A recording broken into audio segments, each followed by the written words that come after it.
নাসিক্য ধ্বনি। নাসিক্য ধ্বনি শেখার জন্য আমরা একটা ছক সম্পর্কে একটু ধারণা নিয়ে আসব।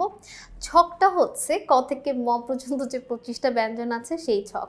সেখানে আমরা দেখতে পাচ্ছি 5 নাম্বার সারিদের বলা হয় নাসিক্য।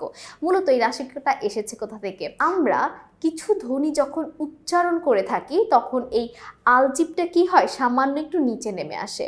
যখন আলজিভটা সামান্য একটু নিচে নেমে আসবে আর আমরা অক্সিজেন গ্রহণ করি, কার্বন ডাইঅক্সাইড ত্যাগ করি, আর আমরা ত্যাগ করার টাইমেই কথা বলে থাকি। দেখো, আমরা কথা বলার সময় মুখের সামনে যদি হাত রাখি, হাতে বাতাস এসে বাধা দেয়, কারণ আমরা কার্বন ডাইঅক্সাইডের মাধ্যমে কথা বলি। তাহলে কিছু ধ্বনি উচ্চারণ করার সময় যখন আলজিভটা সামান্য একটু নিচে নেমে আসবে তখন কি হবে? ধরো এটা কার্বন ডাইঅক্সাইড, কালো রঙের, তো তাহলে কার্বন ডাইঅক্সাইড বাধা পাবে আলজিভে।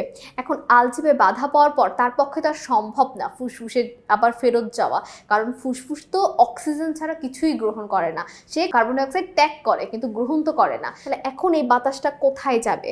তো আলজিভের ঠিক উপরে এখানে আমাদের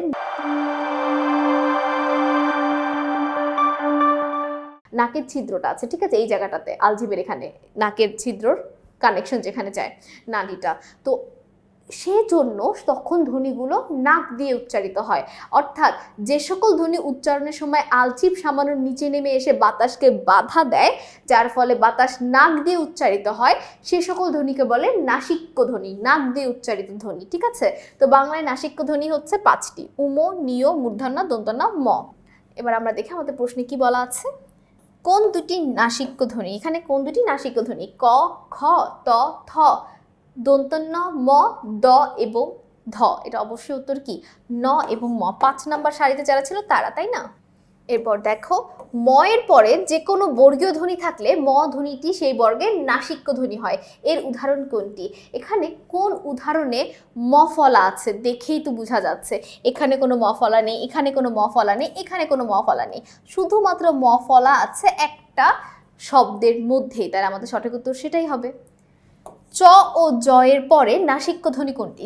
চ, ছ, মানে চ আর জ, চ আর জ হচ্ছে কি আমাদের তালু, তাই না? তালব্য।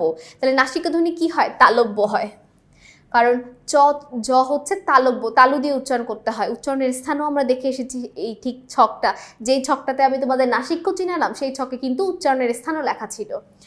কোনগুলো নাসিক্য ধ্বনির উদাহরণ? আমরা জানি 5 নাম্বার সারিতে যারা থাকবে, অর্থাৎ উম, নিয়, মূর্ধন্য, দন্তন্য, ম। খুবই সহজ প্রশ্ন, তাই না বলো?